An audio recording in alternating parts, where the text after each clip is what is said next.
He's a vulgar, sadistic, vindictive, pathologically narcissistic, sociopathic, misogynistic, racist, xenophobic, functionally illiterate, twittering Mussolini cheese doodle impersonator.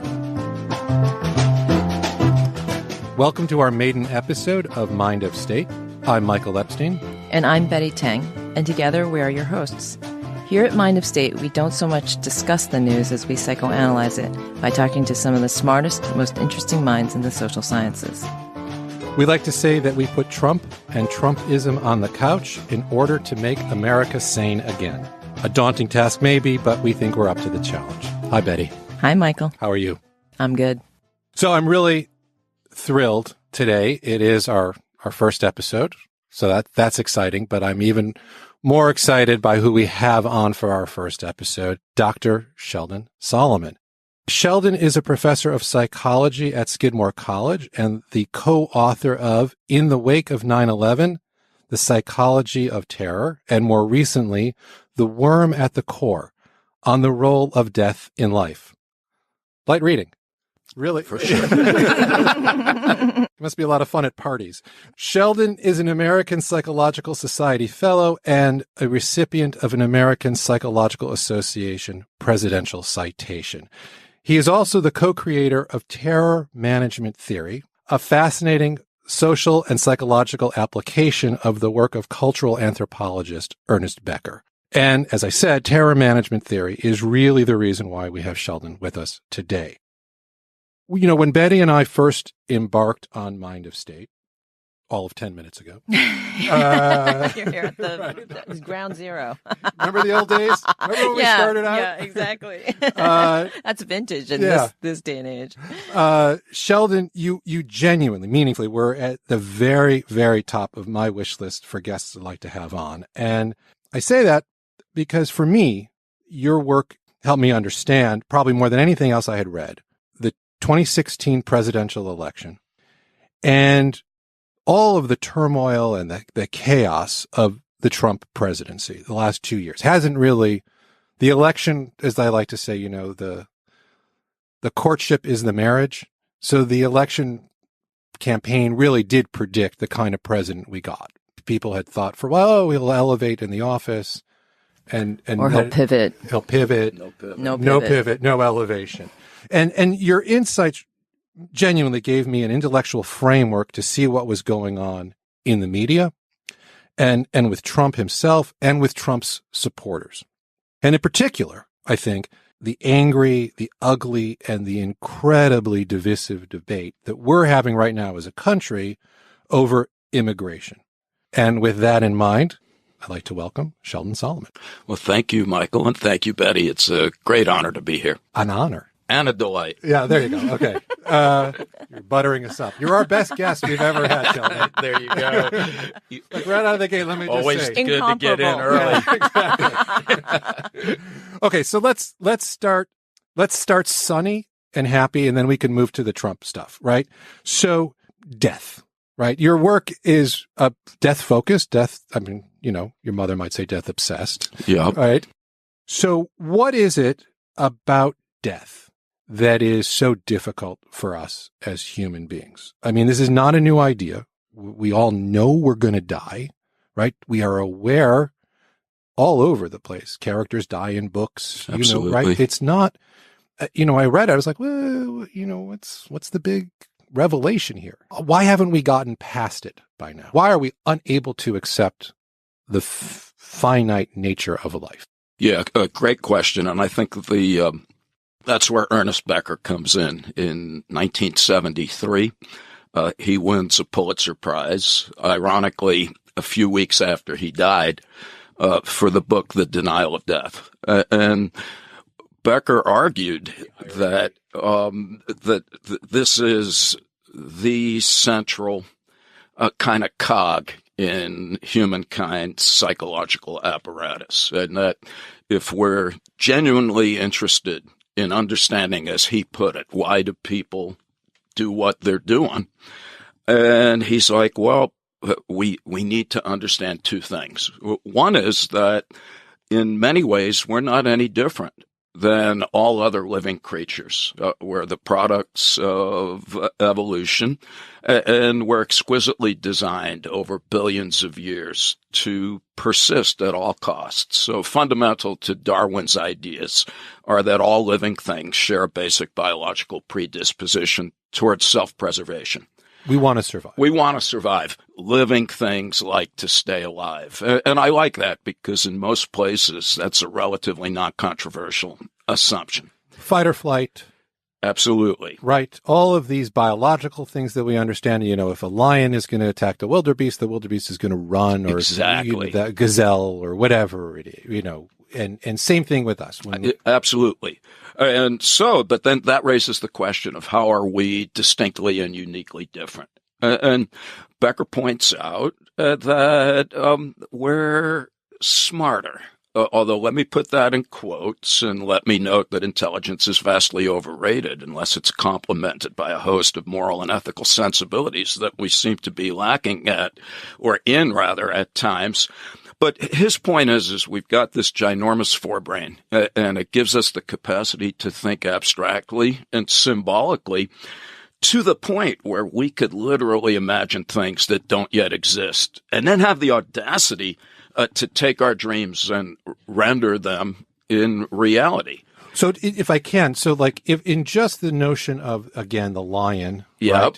right? We have the ability, first of all, to communicate complex ideas. And absolutely. Take these symbols.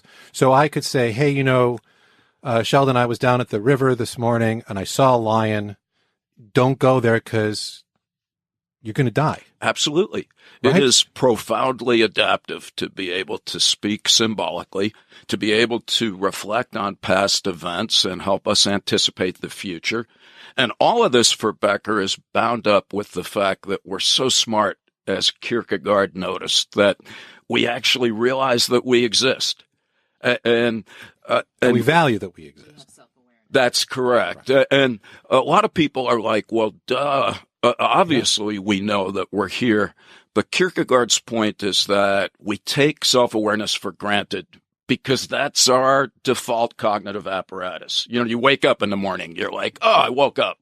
You're walking to work. You say, here I am walking to work. Well, worse, you're thinking about, your awful boss. You're thinking about getting your kids to school. You're thinking about, how you want to stay in and sleep or how cold and awful. I mean, there you go. You're thinking about everything else but your existence. Well, that's quite correct. And Kierkegaard's point was very simply, it takes a ridiculously sophisticated cognitive apparatus to make yourself the object of your own subjective inquiry. All right, English translation.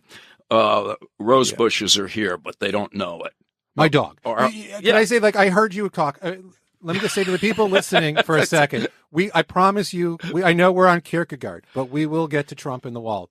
Absolutely. Hold on. Stay with us. We'll get there pretty soon. So the rose bush is here, but doesn't know it. Right. But so I heard you speak a couple times and I could tell already that there must be at every talk you do, somebody in the audience that stands up and says, well, what about my dog? Right. Because you're like, don't talk to me about the dogs. What is, because, my dog has emotion. Absolutely. I love Molly. I have a field springer, an English field springer. She's 12. Yep. Right.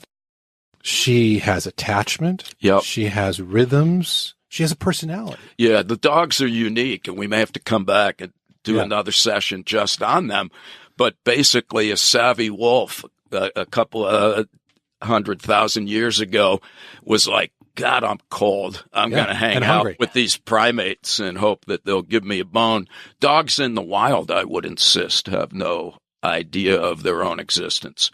Be that as it may. But Molly doesn't know, my dog, doesn't know she's going to die. That's correct. At least in circumstances where she's not directly threatened. Right. That's an instinctive thing, right? Absolutely. That every animal has that under attack, fight or flight, whatever it is. I'm going to run or I'm going to push back. There you go. Cockroach, a fly.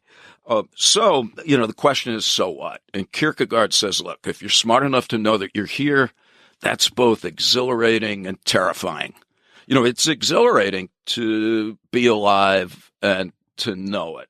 And, I try to emphasize all the time, in part to remind myself how grateful we are in our finest moments to just kind of wallow in the spontaneous exuberance of life itself. It's all right. So to this point, I keep relating it to my dog because she's 12. My wife, who loves her way more than me, for good reason, is already mourning her death. Now, she's perfectly healthy. She's vibrant. She jumps. She could be 6, right? But my wife is already anticipating mourning. She can make herself depressed by thinking about our dog's mortality. That's it. Psychologically, that's the crux of the matter, because it's not only that we realize we will someday die. You realize that you can die at any time for reasons that you can't anticipate or control. And what Jen is doing is protecting herself by inserting herself into the imaginary future of your dog's inevitable demise. By saying that I'm going to start now to protect myself, to galvanize myself by mourning her now, even though it's obliterating her enjoyment of Molly's existence at present.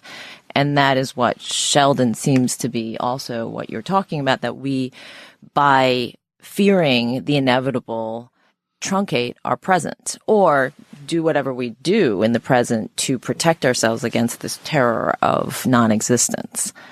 Gets back to Kierkegaard, right? Yeah, it sure does. And culture, then, we create...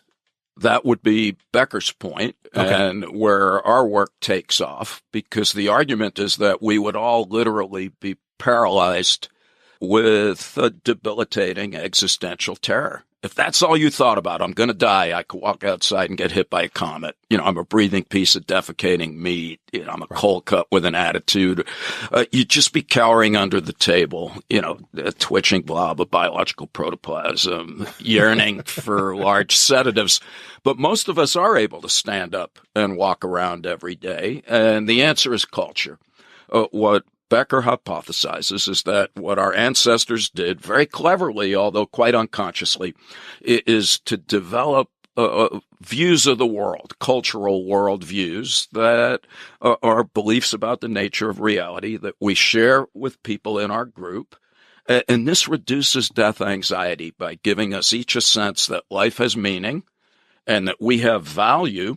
And this, in turn, gives us a gateway to immortality, either literally through the heavens and afterlives of the world's great religions, or symbolically, as the ancient Greeks told us. You may know you're not going to be here forever, but you're comforted by the prospect that some aspect of you will persist nonetheless, maybe from having kids, maybe from writing a book, maybe from doing a great podcast. Right. And it's like the old Woody Allen joke, it is. Right? Which is that I don't want to live on through my work. Yeah, I want to live on by not dying. Right. Exactly. So obviously the preferred form of immortality would be to not die in the first place. But the critical point here is that according to Becker, what humans do to manage the existential terror that's engendered by the uniquely human awareness of death is to envelop ourselves, to embrace cultural worldviews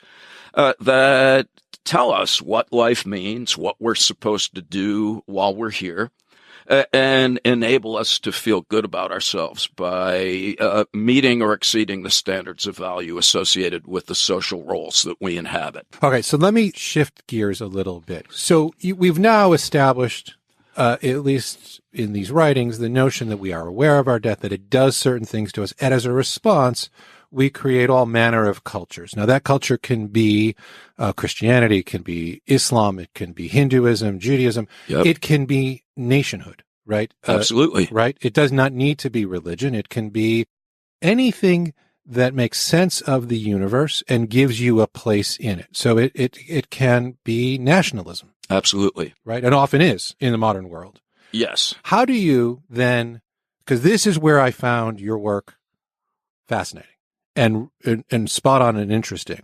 What happens to us and how do you measure what you call mortality salience, right? And what is, I mean, that's a techie term maybe right. for a podcast, but what is mortality salience and what happens to us when we're reminded of our death? Yeah, great question. So just to back up for a second, Becker wins a Pulitzer Prize, and he couldn't get a job as an academic. People just said, you're an amusing clown, you're an entertaining lecturer.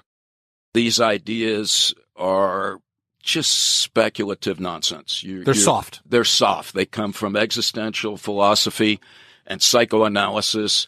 There's no evidence for them, nor can there be. And here's where we come in. We're egghead experimental social psychologists. We wrote a paper about Becker, and we're like, hey, these ideas are important, and sent it to the American Psychologist. It was rejected. One-line review. I have no doubt that these ideas are of no interest whatsoever to any psychologist alive or dead. And we're Really? like, wow. Wow. How old were not you when you got that? Unequivocal. They're We were in not our mincing early words there. 30s. And but being brash, we went to the editor at a conference. I had a drink with one of those little umbrellas in it. I was embraced by ethanol-infused beverages. And I was like, dude, you should publish our paper. And he's like, that's Dr. Dude to you. Show some respect.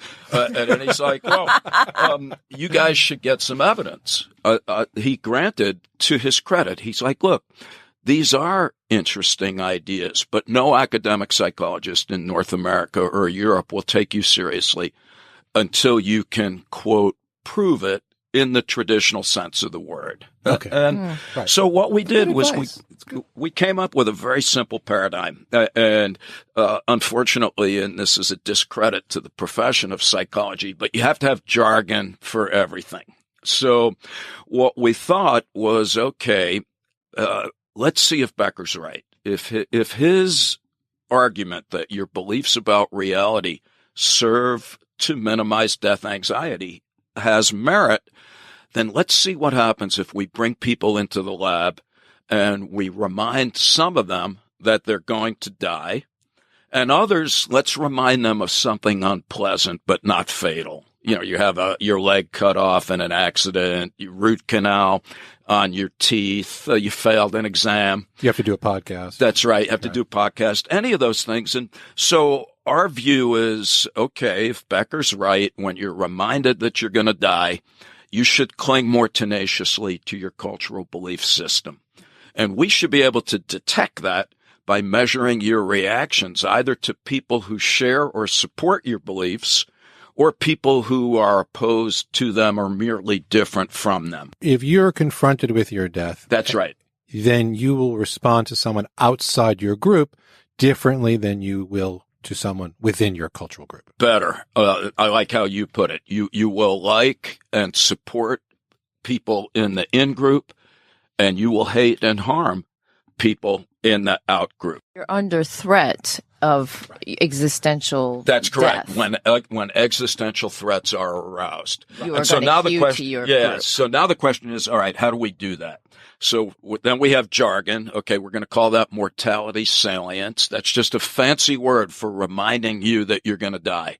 All right, sometimes we do it in a pretty straightforward fashion. Bring people into the lab, give them a little questionnaire. And one of the questions is write down your thoughts and feelings about your own death, or write down your thoughts and feelings about being in pain. At other times, we go outside the lab and we stop some people in front of a funeral parlor, and other people we stop 100 yards to either side. Again, the logic is, well, if you're in front of a funeral parlor, death might be on your mind, but you might not even know it. And then the most subtle paradigm that we use is subliminal death primes. You can come to my office at Skidmore and read your email. And while you're doing that, we flash the word death for 48 milliseconds. So fast that you don't even know that death is on your mind.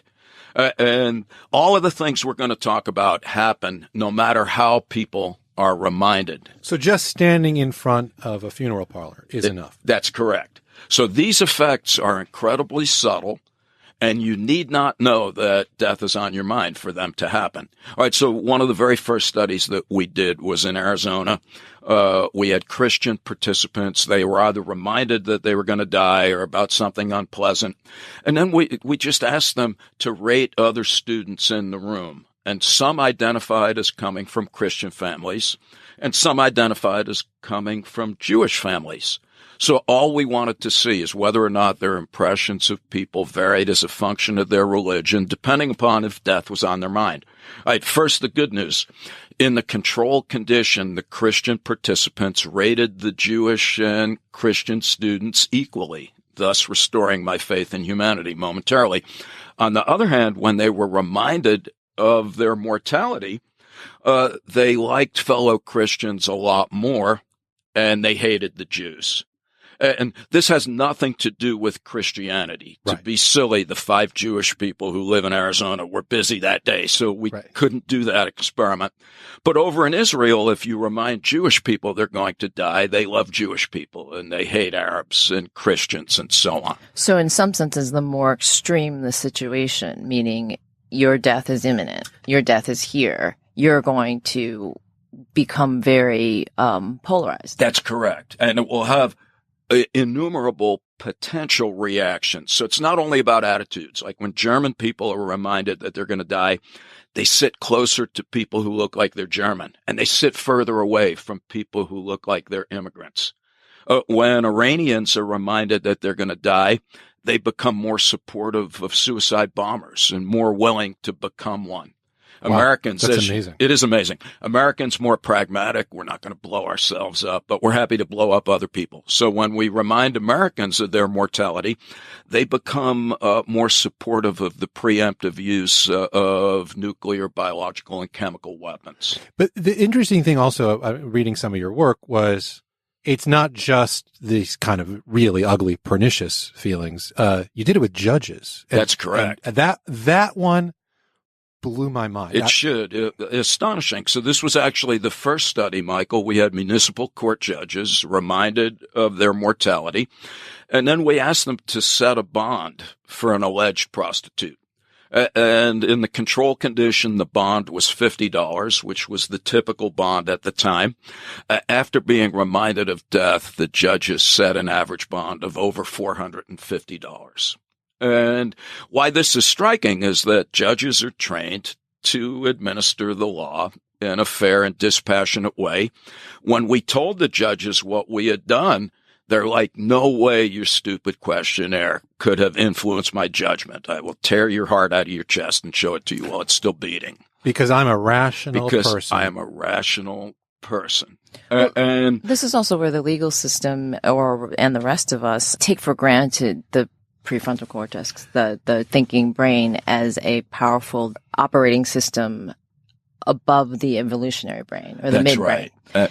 And I don't think any of us really understand how powerful the evolutionary brain or the primal brain is. Well put, Betty. And of course, Daniel Kahneman, the great Nobel Prize winning psychologist at Princeton, makes this point. You know, he posits that there's 2 systems, and one is a kind of rational, reflective, I'm going to step back and think about things, but that's not our default mental state. We occasionally lapse into rationality and coherence. But for the most part, we are quite driven by limbic and midbrain processes fiction. But the thing is, it's not an intellectual, it's an emotional. Absolutely. Right? It's not that you're sort of sitting here like we are with headsets and microphones and having this nice intellectual chat about it. You experience it as literally not an existential, but a physical threat. Oh, absolutely. When I was here in Manhattan on September 11th, 2001, and I was at Brooklyn College at the time and saw the Twin Towers go down, I'm like, somebody's got to die. Right. And so even those of us who purport to be dispassionate scientists trying to figure out the so-called truth, when push comes to shove, as Nietzsche put it, we're all too human. So this has all been fascinating. We could theoretically stop here, but you feel that these ideas, the terror management theory, the notion of our mortality and what it does to us, has direct relation to understanding Donald Trump, Trumpism, the moment we live in right now. Yeah. And I have to say, when we were preparing to launch Mind of State, it was during the midterm elections. We were starting to think about what did we want to be? Well, we're going to do this in 2019. And everywhere it was the caravan. Absolutely. And I just kept thinking, oh, look what they're doing. Yep. They're doing terror management theory. Well, look what they're doing today. Right. How does all of this explain for you? Sure. Trump. All right. So Trump comes down the elevator in 2015 with all the rental humans supposedly cheering him on, declares the immigrants, specifically Mexicans and Muslims, to be drug dealers and rapists. And this doesn't make me a savant, but I turned to my family and I said, he's going to win.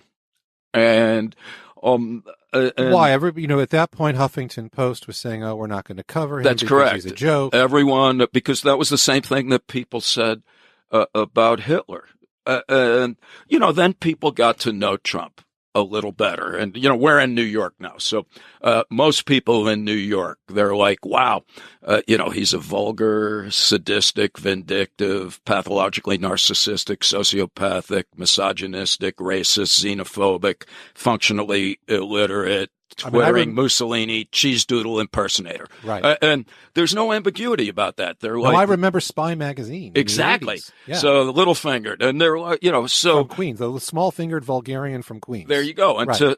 to many of us, we're like, wow, this guy is appalling. He's grotesquely ignorant. And who in their right mind? Precisely.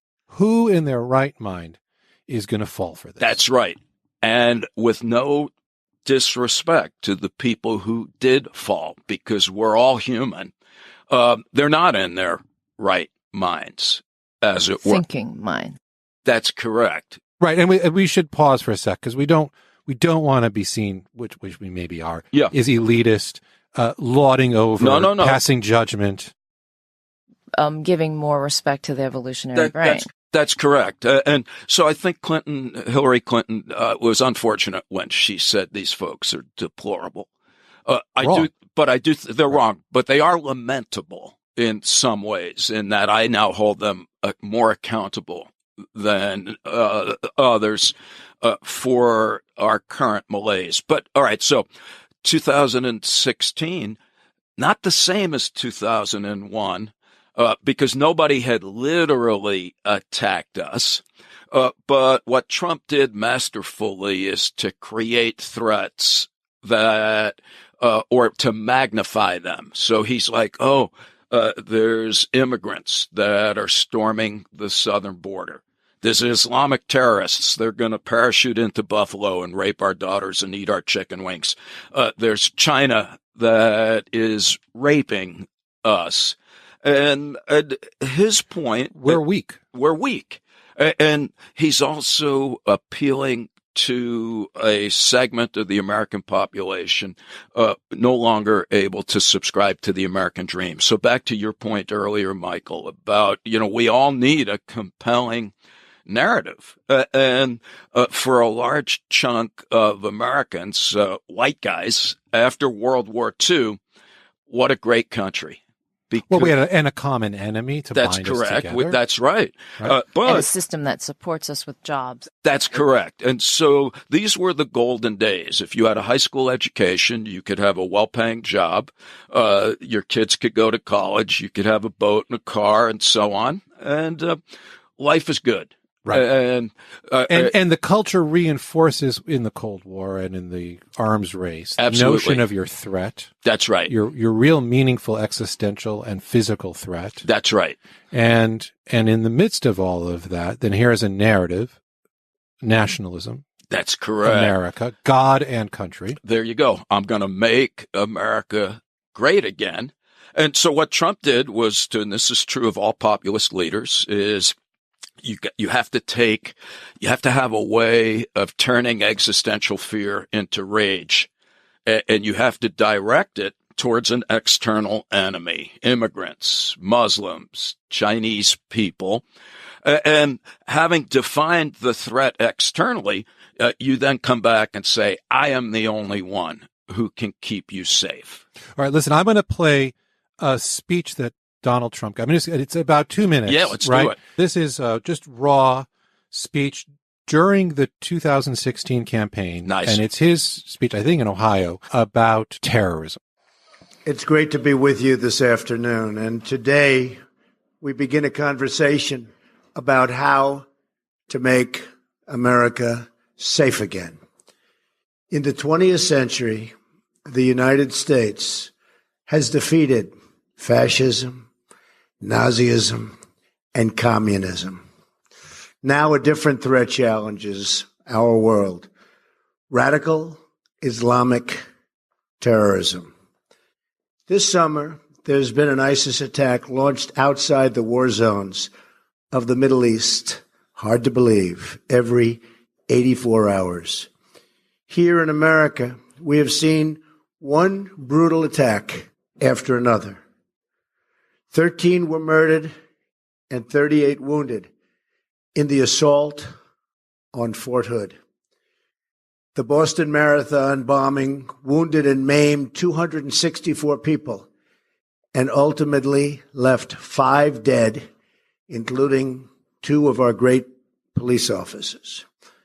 In Chattanooga, Tennessee, 5 unarmed Marines, unbelievable people, by the way, were shot and killed at a military recruiting center. Last December, 14 innocent Americans were gunned down at an office party in San Bernardino. Another 22 were very gravely injured. In June, 49 Americans were executed at the Pulse nightclub in Orlando. Another 53 were badly injured. It was the worst mass shooting in our history, and the attack, by far the worst, on the LGBTQ community. And I'll tell you what, we can never, ever allow this to happen again.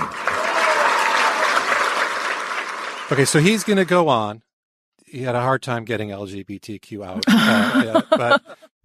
and he that's just the beginning of the speech. It Sure. goes on for another 5 minutes, a long laundry list of attacks. So what's the point of doing that? Well, 2 points. One is that he's exploiting a very common kind of mental bug, if you will, that Daniel Kahneman identified. It's called the availability heuristic.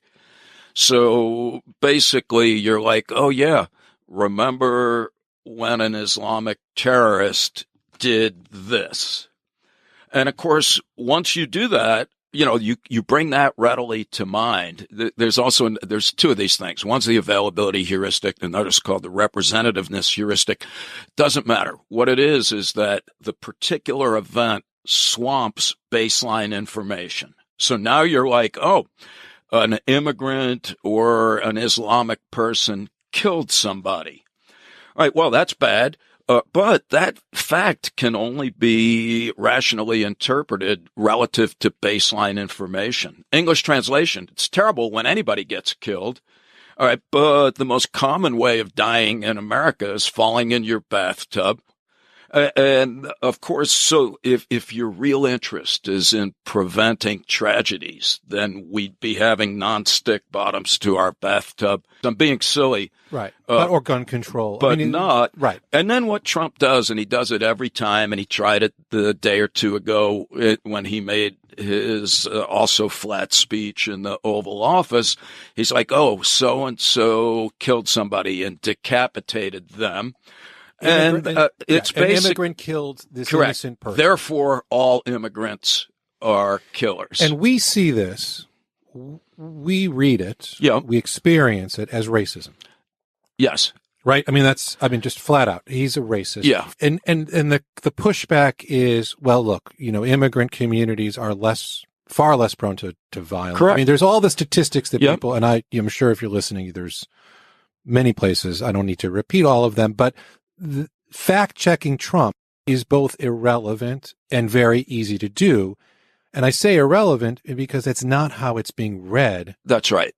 And why? Well, is it the terror management theory? Yeah, well, I think in part, on the political front, I mean, Newt Gingrich said it perfectly during the Republican National Convention when Trump was nominated. And so he was blubbering on national television saying, oh, there's rampant crime and Trump's going to come in and make the world safer. And the narrator corrected him and said, no, wait a minute. Violent crime is actually down. And he's like, no, it's up in Chicago. And she's like, yeah, it's up in some places, but it's actually as low as it's been in a long time. And then Newt said, well, you know, you liberals, you're hung up on facts. And we're more concerned about how people are feeling. And I'm telling you that people are feeling threatened. And as a politician, I'll take feelings over facts anytime. And of course, he's being cynical, but absolutely correct, except for not pointing out that they're the ones creating the fear in the first place. Right. So do you think that it's manipulative? Oh, it's absolutely, in my estimation, because, you know, back to Trump for a minute, we did the same studies in 2015 and 16 that we did in 2003 and 4 with the same outcome. American respondents preferred Hillary Clinton to Donald Trump in a benign state of mind. But if they were reminded of their mortality first, then their affection for Trump and their stated intentions to vote for him increased dramatically. Hence, midterm elections and the caravan is coming to rape and pillage. Absolutely, because what we also found is that in other studies, we just asked people to imagine a mosque being built in their town or an immigrant moving into their neighborhood. And that brought death thoughts more readily to mind. And that in turn increased support for Trump. So think about this for a moment. Empirically, just being asked to think about immigrants coming to your neighborhood or a mosque being built in your town is sufficient to bump up support for President Trump. Okay. Sheldon, what scares me about this, and as I know, you've been writing about this for a while, is that now as we head into 2020 with a year-long election ramping up, 2 years, so 2-year election ramping up, this is a recipe that works. It does. And how in as you were saying, you know, we can't change the uncertainty of our times. Climate change, globalization, the internet age. It's a really, really complicated time. And jobs are going overseas. It's too expensive to maintain the industry that we had, keeping people employed in the Rust Belts. And there is the shadow of 9/11 upon us, which introduced an actual threat to our homeland. Homeland Security was created then.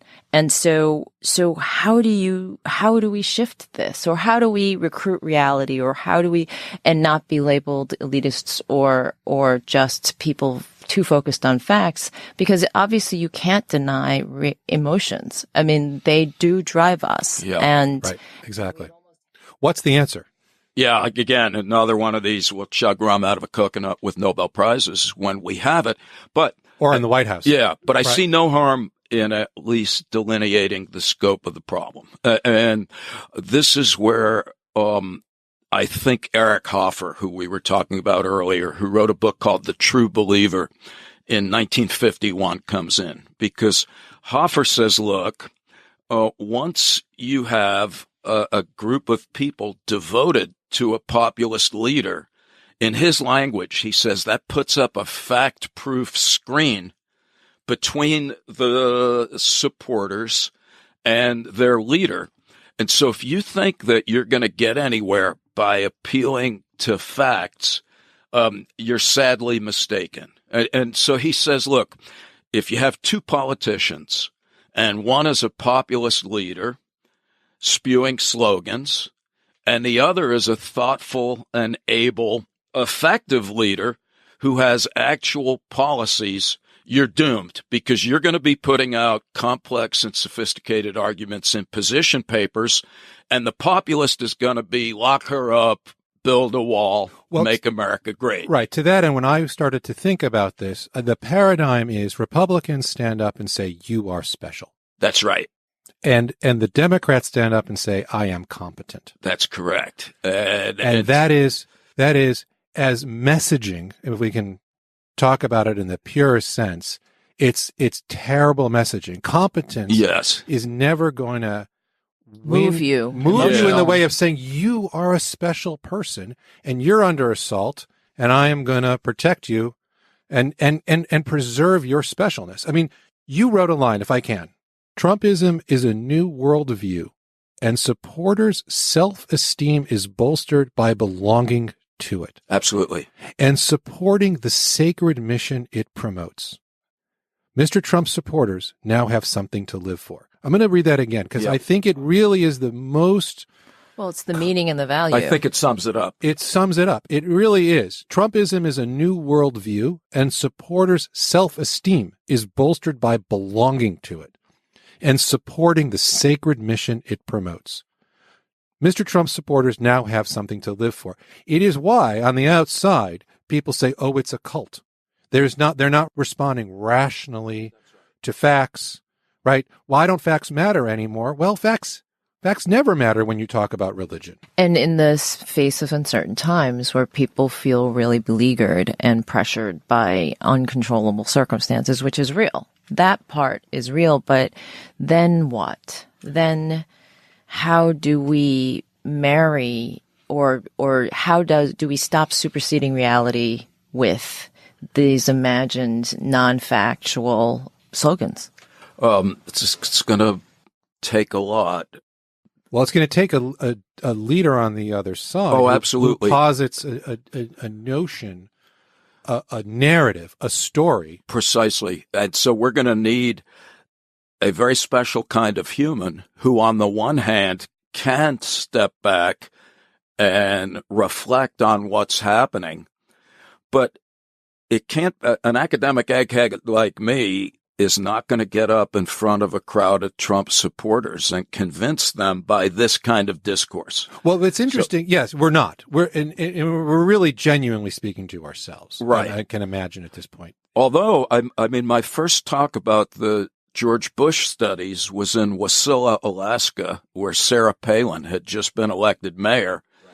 And it was a largely conservative audience, but these were real conservatives because they were pissed until I started showing them data.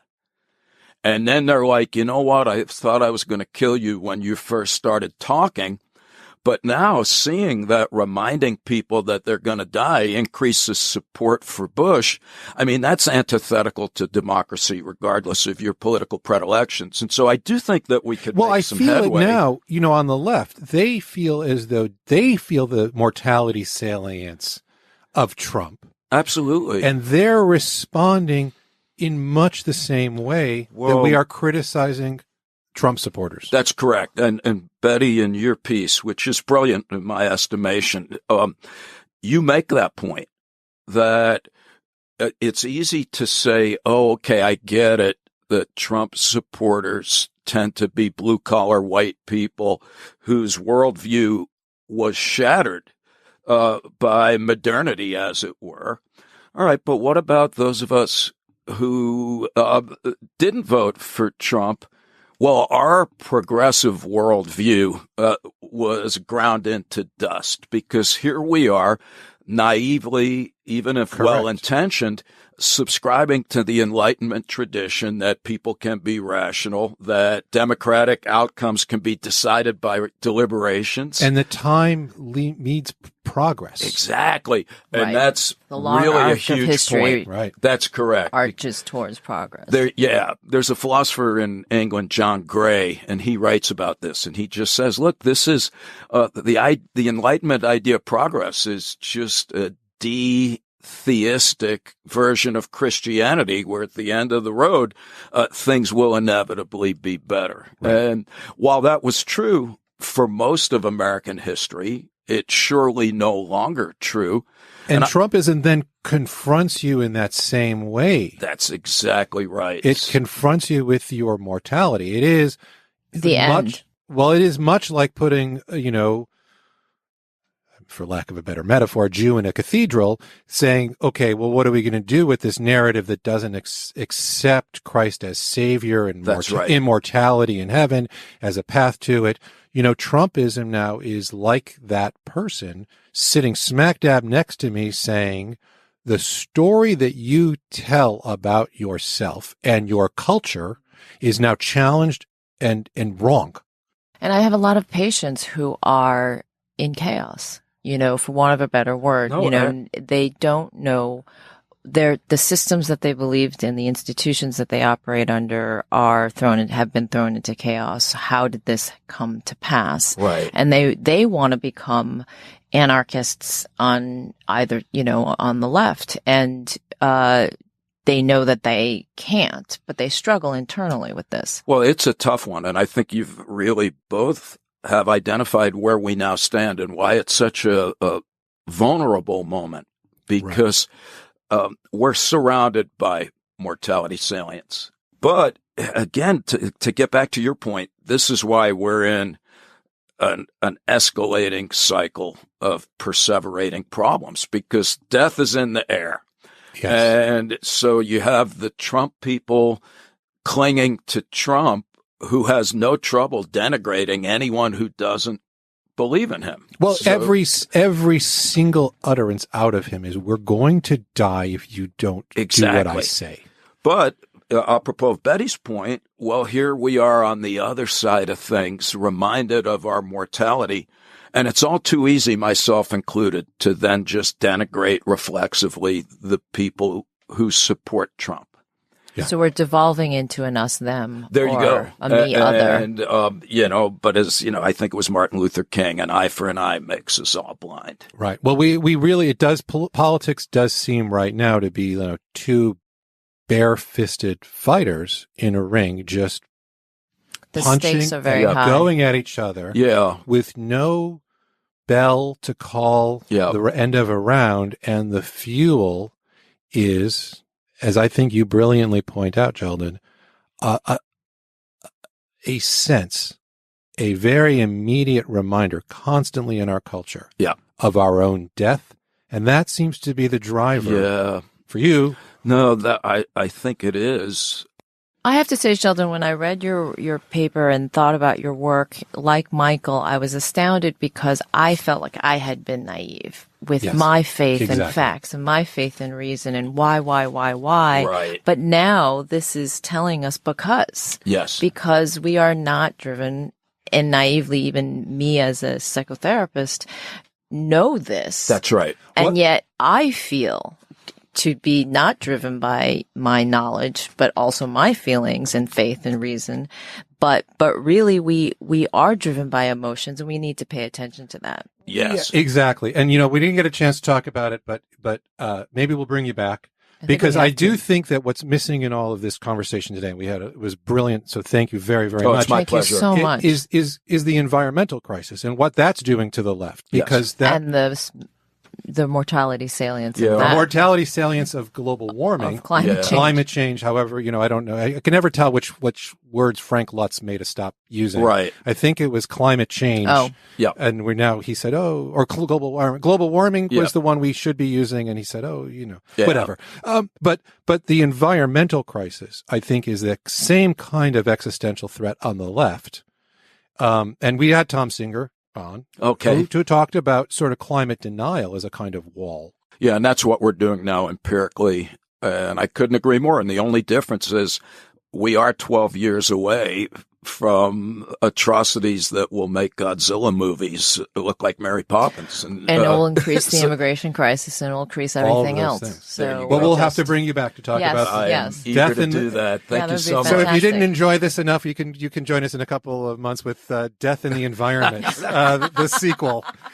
So that happy tale. Exactly. As my analyst likes to say to me, we are out of time. Take your problems home with you. Mind of State is a production of Mind of State Media, LLC, and Hanger Studios, NYC. Our crackerjack producer is Caroline Quash. Our engineer is Rich Serbini. Mind of State's original music is composed by Joel Goodman, courtesy of Oeuvre Music. I'm Michael Epstein. And I'm Betty Tang. You can connect with us on Twitter at Mind of State Media, on Facebook, and on our website, mindofstate.com. You can also subscribe to our show on iTunes or wherever you get your podcast. Thanks for listening, and we'll see you next week.